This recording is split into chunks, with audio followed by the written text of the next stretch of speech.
Hi friends, మీకు తెలుసా మన దేశంలో ఇండియన్ ఆర్మీ మరియు ఇండియన్ రైల్వేస్ తర్వాత అత్యధికంగా భూసంపద మన దేశంలోని వకఫ్ బోర్డ్స్ దగ్గరే ఉంది. మన దేశంలోని సుమారు 9.4 లక్షల ఎకరాలలో 8.7 లక్షల ప్రాపర్టీలు వకఫ్ బోర్డ్స్ దగ్గరే ఉన్నాయి. వీటి మొత్తం విలువ సుమారు 1.2 లక్షల కోట్లుండొచ్చని ఒక అంచనా. ఇన్ని కోట్ల విలువ చేసే ఈ ప్రాపర్టీస్ మన దేశంలోని వకఫ్ బోర్డ్స్ దగ్గరే ఎలా ఉన్నాయి? అసలు వకఫ్ యాక్ట్ 1995 అంటే ఏంటి? ఆ చట్టాన్ని సవరిస్తూ సెంట్రల్ గవర్నమెంట్ ఎందుకు బిల్ ప్రవేశపెడుతుందో ఈ వీడియోలో మనం తెలుసుకుందాం.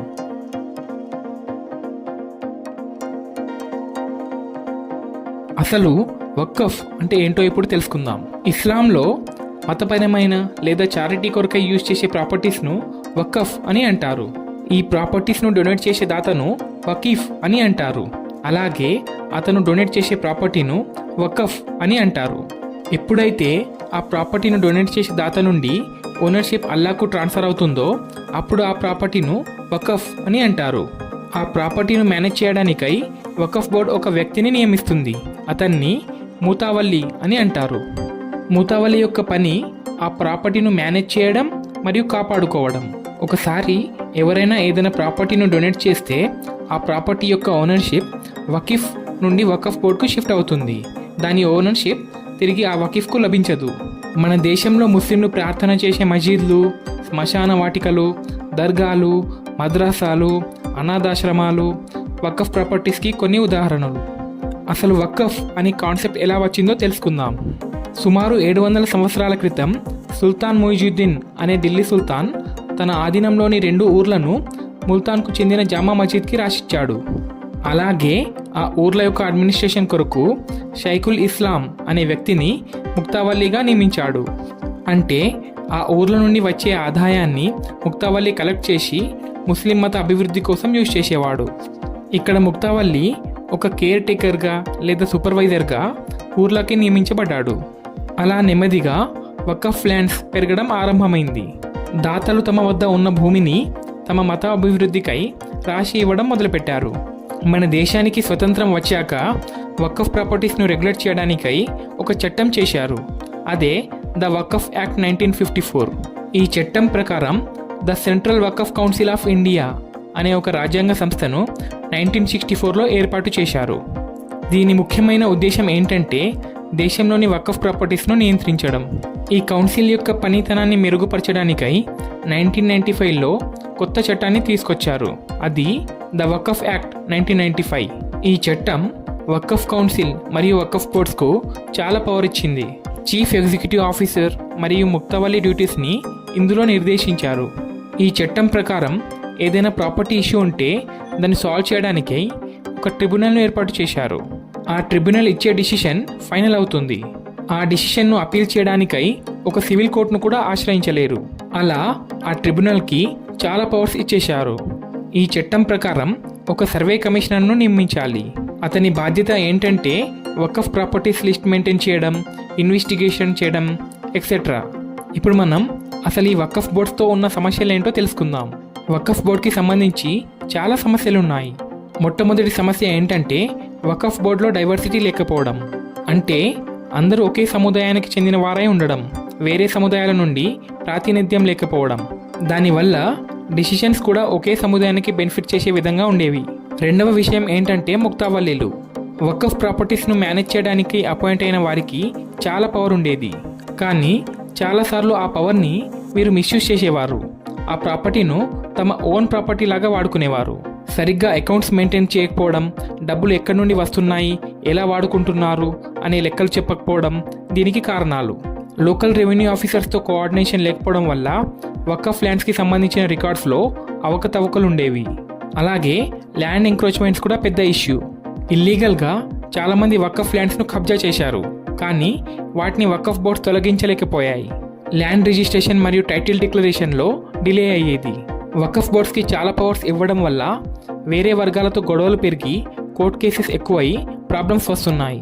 అది కాకుండా చాలా వరకు వకఫ్ ప్రాపర్టీస్కి ఆదాయం తక్కువగా వచ్చేది. వీటిని సరిగ్గా వాడకపోవడం వల్ల ఆ ప్రాపర్టీస్ యొక్క వాల్యూ తగ్గేది. వకఫ్ ప్రాపర్టీస్తో పెద్ద సమస్య ఏంటి అంటే once A Waqf always a Waqf అనే ఒక ప్రిన్సిపల్. అంటే ఒకసారి వకఫ్ ప్రాపర్టీ అయితే అది ఎల్లప్పుడూ వకఫ్ ప్రాపర్టీగానే కొనసాగుతుంది. మన దేశంలోని కోర్ట్స్ కూడా ఈ ప్రిన్సిపల్ను కొన్ని సందర్భాల్లో ప్రశ్నార్థకం అని చెప్పాయి. స్పెషల్లీ ద్వారకాలోని 2 ఐలాండ్స్ మీద వకఫ్ బోర్డ్ క్లెయిమ్ చేసిన కేసులో. అలాగే చాలామందికి వకఫ్ ప్రాపర్టీస్ మీద ఓనర్షిప్ టైటిల్, రిజిస్ట్రేషన్ మరియు ట్రిబ్యునల్స్ ఇచ్చే తీర్పులలో ప్రాబ్లమ్స్ కనిపించాయి. గవర్నమెంట్కి కూడా వకఫ్ బోర్డ్స్కి వ్యతిరేకంగా ఇలాంటి కంప్లైంట్స్ ఎన్నో వచ్చాయి. ఎందుకంటే ఈ ట్రిబ్యునల్ డిసిషన్స్ మీద జ్యుడిషియల్ ఓవర్సైట్ లేని కారణంగా ట్రిబ్యునల్స్లో జవాబుదారితనం తగ్గిపోయింది. ఎందుకంటే అపీల్ చేయడానికి సివిల్ కోర్ట్స్ను ఆశ్రయించలేరు కనుక. అలాగే సర్వే వర్క్ కూడా ప్రాపర్గా నడవలేదు. రెవెన్యూ డిపార్ట్మెంట్తో కోఆర్డినేషన్ లేకపోవడం వల్ల వకఫ్ ప్రాపర్టీస్ రిజిస్ట్రేషన్ స్మూత్గా జరిగేవి కావు. ఇంకో పెద్ద ఇష్యూ ఏంటంటే సెక్షన్ 40 ఆఫ్ వకఫ్ యాక్ట్ని మిస్యూజ్ చేస్తూ చాలా వరకు ప్రైవేట్ ప్రాపర్టీస్ని వకఫ్ ప్రాపర్టీస్గా డిక్లేర్ చేశారు. దానివల్ల గొడవలు పెరిగాయి, చాలా లిటిగేషన్స్ వచ్చాయి, ఇతర వర్గాలతో ఘర్షణలు ఏర్పడ్డాయి. ఇక చివరగా వకఫ్ యాక్ట్ అనే చట్టం కేవలం ఒక మతం యొక్క ప్రాపర్టీ ప్రొటెక్షన్ కోసం ఉంది. వేరే ఏ మతాలకు ఇలాంటి వెసులుబాటు లేదు. దానివల్ల ఈ వకఫ్ బోర్డులకు ఉన్న కాన్స్టిట్యూషనల్ వ్యాలిడిటీ మీద కూడా ప్రశ్నలు లేవసాగాయి. చాలామంది అనుకుంటారు అన్ని ఇస్లామిక్ దేశాలలో వకఫ్ ప్రాపర్టీస్ ఉంటాయని, కానీ అది నిజం కాదు. ముస్లిం దేశాలైన టర్కీ, లిబియా, ఈజిప్ట్, ఇరాక్ లాంటి దేశాలలో అసలు వకఫ్ సిస్టమ్ అంటూ ఏది లేదు. ఆ దేశాలలో అయితే వకఫ్ సిస్టమ్ని రద్దు చేశారు. ఒకవేళ ఉన్నట్లయితే ప్రాపర్గా లీగల్ స్టేటస్ అంటూ ఏదీ ఇవ్వలేదు. కానీ ఇండియాలో మాత్రం ఈ సిచ్యుయేషన్ టోటలీ డిఫరెంట్గా ఉంది. ఇక్కడ వకఫ్ బోర్డ్స్ కొన్ని లక్షల కోట్ల విలువ చేసే ఆస్తులను కలిగి ఉన్నాయి. ఒక్క మాటలో చెప్పాలంటే ఇవి మన దేశంలోకెల్లా 3వ పెద్ద భూస్వాములుగా కొనసాగుతున్నాయి. అది కాకుండా మన దేశంలో వకఫ్ యాక్ట్ అంటూ ఒక స్పెషల్ చట్టం ఉంది వకఫ్ ప్రాపర్టీస్ని లీగల్లీ ప్రొటెక్ట్ చేయడానికి. ఇట్స్ క్వైట్ సర్ప్రైజింగ్ కదా. ఇస్లామిక్ కంట్రీస్లో లేకపోయినా ఇండియాలో లీగల్ ప్రొటెక్షన్తో పాటు వకఫ్ ప్రాపర్టీస్కి చాలా ఇంపార్టెన్స్ ఇచ్చారు. దీనికి కారణం ఎవరై ఉంటారో కామెంట్స్లో టైప్ చేయండి. ఇప్పుడు వకఫ్ బోర్డ్స్ దేశంలోని మొత్తం 8.7 లక్షల ప్రాపర్టీస్ని కంట్రోల్ చేస్తున్నాయి. అవి 9.4 లక్షల ఎకరాలలో స్ప్రెడ్ అయి ఉన్నాయి. ఒక్క మాటలో చెప్పాలంటే 1.2 లక్షల కోట్ల విలువ చేసే ఆస్తులని ఎస్టిమేట్ చేశారు. మన దేశం ప్రపంచంలోకెల్లా అత్యంత అధికంగా వకఫ్ ప్రాపర్టీస్ ఉన్న దేశంగా గుర్తించబడింది. ఇండియన్ ఆర్మ్డ్ ఫోర్సెస్ మరియు ఇండియన్ రైల్వేస్ తర్వాత వకఫ్ బోర్డే దేశంలోని 3rd లార్జెస్ట్ ల్యాండ్ ఓనర్. అలాగే వకఫ్ ట్రిబ్యునల్స్లో చాలా కేసెస్ పెండింగ్లో ఉన్నాయి. ప్రెసెంట్గా 41,000 కేసులు ట్రిబ్యునల్లో పెండింగ్లో ఉన్నాయి. ఇందులో సుమారు 10,000 కేసులు కేవలం ముస్లిం కమ్యూనిటీకి చెందిన వారు ఫైల్ చేసినవే. ఈ ట్రిబ్యునల్స్లో జడ్జిమెంట్ ఇవ్వడంలో చాలా డిలే జరుగుతుంది. ట్రిబ్యునల్ డిసిషన్స్ మీద జ్యుడిషియల్ ఓవర్సైట్ కూడా లేదు. అందువల్ల ట్రిబ్యునల్స్ ఇచ్చిన డిసిషన్స్ మీదనే ఆధారపడాల్సిన పరిస్థితి ఉంది. ఈ వకఫ్ బోర్డ్స్తో ఉన్న ప్రాబ్లమ్స్ ఏంటో తెలుసుకుందాం. తమిళనాడులోని తిరుచితురాయ్ అనే ఒక ఊరిలో రాజగోపాల్ అనే ఫార్మర్ తన అగ్రికల్చరల్ ల్యాండ్ అమ్మేసి లోన్ కట్టాలని ట్రై చేశాడు. కానీ వకఫ్ బోర్డ్ ఈ ఊరు మొత్తం వకఫ్ ప్రాపర్టీ అని డిక్లేర్ చేయడం వలన ఎన్ఓసి దొరకడం కష్టమైంది. అందువల్ల ఆయన చాలా ఫైనాన్షియల్ అండ్ ఎమోషనల్. ఎందుకంటే ఈ ఊరిని 1956లో నవాబ్ అన్వర్దీన్ ఖాన్ వకఫ్గా ప్రకటించినట్లు చరిత్రలో ఉంది. బెంగళూరులోని ఈద్గా గ్రౌండ్ కేస్ దీనికి మరో ఉదాహరణ. గవర్నమెంట్ ప్రకారం టైటిల్ ట్రాన్స్ఫర్ ఏమీ జరగలేదు. కానీ వకఫ్ బోర్డ్ 1850 నుంచి ఇది వకఫ్ ప్రాపర్టీ అని నిర్ధారించడం వల్ల వన్స్ వకఫ్ ఆల్వేస్ వకఫ్ అనే ప్రిన్సిపల్ ప్రకారం ఇది ఎప్పటికీ వకఫ్ ప్రాపర్టీగా కన్సిడర్ చేయబడుతుంది. అలా గవర్నమెంట్కి సంబంధించిన ల్యాండ్ వకఫ్ బోర్డ్ వల్ల లిటిగేషన్లో ఉంది. అలాగే సూరత్లో శివశక్తి సొసైటీలో ఒక ప్లాట్ ఓనర్ తన ప్లాట్ని గుజరాత్ వకఫ్ బోర్డులో రిజిస్టర్ చేశాడు. దానితో ఆ ప్లేస్ ముస్లింలకు పవిత్రమైన స్థలంగా మారింది. అందువల్ల అక్కడి నుండి నమాజ్ చేయడం స్టార్ట్ చేశారు. ఇలా ఏ హౌసింగ్ సొసైటీలో అయినా ఒక ఫ్లాట్ ఓనర్ తన ఫ్లాట్ని వకఫ్ ప్రాపర్టీగా డిక్లేర్ చేస్తే ఆ సొసైటీలో మిగతా మెంబర్స్కి ఇబ్బంది కలగవచ్చు. ఈ రకమైన విషయాలు చాలామందికి క్లారిటీ లేక కన్ఫ్యూజన్, డిస్టర్బెన్స్ మరియు లీగల్ ఇష్యూస్కి క్రియేట్ చేస్తున్నాయి. ఈ ప్రాబ్లమ్స్ను సాల్వ్ చేయడానికి సెంట్రల్ గవర్నమెంట్ ఒక కమిటీని సెలెక్ట్ చేసింది. అదే సచార్ కమిటీ. దాని యొక్క రికమెండేషన్స్ ఏంటో ఇప్పుడు మనం చూద్దాం. నెంబర్ 1, మూటావల్లిని నియంత్రించడం. మూటావల్లీలు అంటే వకఫ్ ప్రాపర్టీస్ని చూసుకునేవారు. కరెక్ట్ పర్సన్స్ను మూటావల్లీలుగా నియమించాలి. వారిలో జవాబుదారీతనం ఉండాలి. వకఫ్ రికార్డ్స్ను ఎఫిషియెంట్గా మేనేజ్ చేయాలంటే రికార్డ్స్ను డిజిటల్గా మెయింటైన్ చేయాలి. సెంట్రలైజ్డ్ డేటాబేస్ క్రియేట్ చేయాలి. అలా చేస్తే మిస్యూస్ని కంట్రోల్ చేయవచ్చు. వకఫ్ మేనేజ్మెంట్లో నాన్ ముస్లిం టెక్నికల్ ఎక్స్పర్ట్స్ను ఇంక్లూడ్ చేయాలి. లీగల్, ఫైనాన్షియల్, ఇంజనీరింగ్ ఏరియాస్లో ఉన్న ఎక్స్పర్ట్స్ని ఇన్వాల్వ్ చేయడం వల్ల ప్రొఫెషనల్ అప్రోచ్తో మేనేజ్మెంట్ ఇంప్రూవ్ చేయవచ్చు. వకఫ్ బోర్డ్స్ అడ్మినిస్ట్రేషన్ స్ట్రాంగ్ చేయడం కోసం రిఫార్మ్స్ చేయాలి. సెంట్రల్ వకఫ్ కౌన్సిల్ మరియు స్టేట్ వకఫ్ బోర్డ్స్లో అడ్మినిస్ట్రేటివ్ కెపాసిటీని పెంచాలి. అలాగే 2 మహిళా ప్రతినిధులను ప్రతి బోర్డులో కంపల్సరీగా ఉంచాలి. సీనియర్ ఆఫీసర్స్ను అపాయింట్ చేయాలి. డిసిషన్ మేకింగ్ స్పీడ్ మరియు ఎఫిషియన్సీ పెంచడానికి జాయింట్ సెక్రటరీ లెవెల్ ఆఫీసర్స్ని సెంట్రల్ వకఫ్ కౌన్సిల్ మరియు స్టేట్ వకఫ్ బోర్డ్స్లలో అపాయింట్ చేయాలి. వకఫ్ని ఫైనాన్షియల్ ఆడిట్ స్కీమ్ పరిధిలోకి తీసుకురావాలి అని రికమెండ్ చేశారు. వకఫ్ యాక్ట్ 1995లో చాలా లూప్ హోల్స్ ఉన్న కారణంగా గవర్నమెంట్ ఈ చట్టాన్ని సవరించింది. లూప్ హోల్స్ వల్ల వకఫ్ బోర్డ్స్ వకఫ్ ప్రాపర్టీస్ని సరిగ్గా మేనేజ్ చేయలేకపోయేది. ఇల్లీగల్గా ఆక్యుపై చేసుకున్న భూములు అండ్ ఈవెన్ గవర్నమెంట్ ప్రాపర్టీస్ మీద కూడా వకఫ్ బోర్డ్ క్లెయిమ్ చేసేది. ల్యాండ్ డిస్ప్యూట్స్ ఎక్కువ అవ్వడం, అందుకే ఈ లూప్ హోల్స్ని క్లోజ్ చేయడం కోసం గవర్నమెంట్ చట్టాన్ని సవరిస్తూ ఒక బిల్లు ప్రవేశపెట్టింది. అందువల్ల గవర్నమెంట్ వకఫ్ అమెండ్మెంట్ బిల్ 2024 మరియు ముసల్మాన్ వకఫ్ రిపీల్ బిల్ 2024 తీసుకొచ్చింది. ఇప్పుడు మనం వకఫ్ అమెండ్మెంట్ బిల్ 2024లోని అంశాలను తెలుసుకుందాం. వకఫ్ అమెండ్మెంట్ 2024లో ముఖ్యమైన చేంజెస్ ఉన్నాయి. ఫస్ట్ థింగ్, వకఫ్ యాక్ట్ 1995 పేరు మార్చడం జరిగింది. ఇప్పుడు దీన్ని Unified Waqf Management, Empowerment, Efficiency and Development Act 1995 అని పిలుస్తారు. దీని పర్పస్ ఏంటి అంటే వకఫ్ బోర్డ్స్ని చక్కదిద్దడం, ఎఫిషియెంట్గా మేనేజ్ చేయడం. ఒక ప్రాపర్టీను వకఫ్ చేయడానికై సంబంధించిన రూల్స్ను టైట్ చేశారు.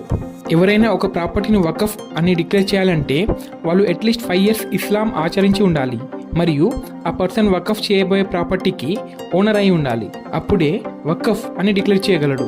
వకఫ్ బై యూజర్ అనే ఒక కాన్సెప్ట్ ఉంది. అంటే ఒక ప్లేస్ని చాలా కాలంగా మతపరమైన కార్యాలకు వాడుతున్నారు కాబట్టి అది వకఫ్ ప్రాపర్టీ అని డిక్లేర్ చేయరాదు. ఆ పద్ధతి ఇప్పుడు చెల్లదు. ఈ బిల్ ప్రకారం గవర్నమెంట్ ప్రాపర్టీని వకఫ్గా క్లెయిమ్ చేయరాదు. ఓనర్షిప్లో క్లారిటీ లేకపోతే లోకల్ కలెక్టర్ ఎంక్వైరీ చేసి ఆ రిపోర్ట్ని స్టేట్ గవర్నమెంట్కి సబ్మిట్ చేయాలి. అది గవర్నమెంట్ ప్రాపర్టీ అని ప్రూవ్ అయితే రెవెన్యూ రికార్డ్స్లో అప్డేట్ చేయడం జరుగుతుంది. ఇప్పటి వరకు కేవలం వకఫ్ బోర్డ్కి మాత్రమే ఒక ప్రాపర్టీ వకఫ్ ప్రాపర్టీయా కాదా అని డిసైడ్ చేసే పవర్ ఉండేది. కానీ ఈ బిల్తో ఆ పవర్ ఉండదు. అంటే ఇప్పుడు వకఫ్ బోర్డ్ సెల్ఫ్ డిక్లేర్ చేయడంతో వకఫ్గా గుర్తించబడదు. దానికి సంబంధించిన డాక్యుమెంట్స్ ప్రాపర్గా ఉండాలి. వకఫ్ ఆస్తుల సర్వే కోసం ఇప్పటి వరకు సర్వే కమిషనర్ని అపాయింట్ చేయడం జరిగేది. కానీ ఇప్పుడు ఆ బాధ్యత డిస్ట్రిక్ట్ కలెక్టర్స్కు అప్పగించారు. అంటే వకఫ్ ప్రాపర్టీ సర్వే రెస్పాన్సిబిలిటీ ఇప్పుడు డిస్ట్రిక్ట్ కలెక్టర్ దగ్గర ఉంటుంది. ఇంకా పెండింగ్లో ఉన్న సర్వేస్ కూడా స్టేట్ రెవెన్యూ లాస్ ప్రకారమే కండక్ట్ చేయాలి. సెంట్రల్ వకఫ్ కౌన్సిల్ 1995 యాక్ట్ ప్రకారం సెంట్రల్ వకఫ్ కౌన్సిల్ మెంబర్స్ అందరూ ముస్లిమ్స్ అయి ఉండాలి. అందులో కనీసం 2 మహిళలు ఉండాలి. అందులో వకఫ్ డిపార్ట్మెంట్కి చెందిన యూనియన్ మినిస్టర్ చైర్పర్సన్గా ఉంటారు. కానీ ఈ బిల్లో ట్విస్ట్ ఏంటంటే ఇప్పుడు 2 నాన్ ముస్లిం మెంబర్స్ని కూడా కంపల్సరీగా ఉంచాలి. ఎంపీలు, ఎక్స్ జడ్జెస్ మరియు ఎమినెంట్ పర్సన్స్ని కౌన్సిల్లో అపాయింట్ చేయొచ్చు. అందుకు ముస్లిం అయి ఉండాల్సిన పని లేదు. కానీ Islamic scholars, Muslim organization representatives and Waqf board chairpersons మాత్రం ముస్లిం కమ్యూనిటీ నుండి ఉండాలి. మరియు అందులో 2 మహిళలు కంపల్సరీగా ఉండాలి. వకఫ్ బోర్డ్ ఫార్మేషన్స్లో కూడా చేంజెస్ చేశారు. ముందు ఎలక్టరల్ కాలేజెస్ నుంచి ముస్లిం ఎంపీస్, ఎమ్మెల్యేస్, బార్ కౌన్సిల్ మెంబర్స్లో నుంచి ఎలక్షన్ ద్వారా బోర్డ్ మెంబర్స్ని సెలెక్ట్ చేసేవారు. కానీ ఈ బిల్ ప్రకారం స్టేట్ గవర్నమెంట్ డైరెక్ట్గా ప్రతి ఒక్క కేటగిరీ నుంచి ఒక మెంబర్ని నామినేట్ చేయొచ్చు. అందుకు ముస్లిం అయి ఉండాల్సిన అవసరం లేదు. బోర్డులో కంపల్సరీగా 2 నాన్ ముస్లిం మెంబర్స్ ఉండాలి. అలాగే షియా, సున్నీ, బ్యాక్వర్డ్ ముస్లిం క్లాసెస్ నుంచి ఒక మెంబర్ కంపల్సరీగా ఉండాలి. ఇంకా స్టేట్లో వకఫ్ ప్రాపర్టీ ఉంటే బోహ్రా అండ్ అగాఖానీ కమ్యూనిటీస్లో నుంచి కూడా మెంబర్ ఉండాలి. ఉమెన్ రిప్రజెంటేషన్ కోసం ముస్లిమ్స్ల నుండి 2 మహిళలకు ప్రాతినిధ్యం కంపల్సరీగా ఉండాలి. అలాగే ట్రిబ్యునల్స్ యొక్క కంపోజిషన్లో కూడా పెద్ద మార్పులు చేశారు. ముందు ముస్లిం లాలో నాలెడ్జ్ ఉన్న వాళ్ళు మాత్రమే ఉండేవారు. ఇప్పుడు ఆ కేటగిరీయే తీసేశారు. ఈ బిల్ ప్రకారం ట్రిబ్యునల్లో current or former district judge చైర్మన్గా ఉంటారు. స్టేట్ గవర్నమెంట్ నుండి జాయింట్ సెక్రటరీ లెవెల్ ఆఫీసర్ మెంబర్గా ఉంటారు. అప్పీల్ సిస్టంలోనూ మార్పులు చేశారు. ఇప్పటి వరకు ట్రిబ్యునల్ డిసిషనే ఫైనల్గా ఉండేది. అందువలన కోర్టులో డిసిషన్ను అప్పీల్ చేయలేని పరిస్థితి ఉండేది. కానీ ఈ బిల్ ప్రకారం ఆ ఫైనాలిటీ రూల్ని తొలగించారు. అంటే ట్రిబ్యునల్ డిసిషన్తో ఎవరికైనా ప్రాబ్లం ఉంటే హైకోర్టులో 90 days లోపల అప్పీల్ చేయవచ్చు. ఇలా హైకోర్టుకి డైరెక్ట్ యాక్సెస్ దొరికింది. సెంట్రల్ గవర్నమెంట్కి కూడా పవర్స్ పెరిగాయి. ఇప్పుడు సెంట్రల్ గవర్నమెంట్ కొన్ని రూల్స్ చేయొచ్చు. ఉదాహరణకి registration of Waqf, accounts publish చేయడం, వకఫ్ బోర్డ్ ప్రొసీడింగ్స్ ట్రాన్స్పరెంట్గా చేయడం లాంటివి. బోహ్రా అండ్ ఆగాఖానీ కమ్యూనిటీస్ కోసం కొత్త వకఫ్ బోర్డ్ స్థాపించడం బిల్లో ఇంక్లూడ్ చేశారు. కానీ ఇప్పుడు బోరా అండ్ ఆగా ఖానీ సెక్ట్స్కి కూడా కావలిస్తే సపరేట్ వకఫ్ బోర్డ్స్ క్రియేట్ చేయొచ్చు. సో ఫ్రెండ్స్, నా ఎక్స్ప్లెనేషన్ కనుక నచ్చినట్లయితే నా ఛానల్ని సబ్స్క్రైబ్ చేసి నా వీడియోని లైక్ చేయండి. Thank you for watching the video to the end.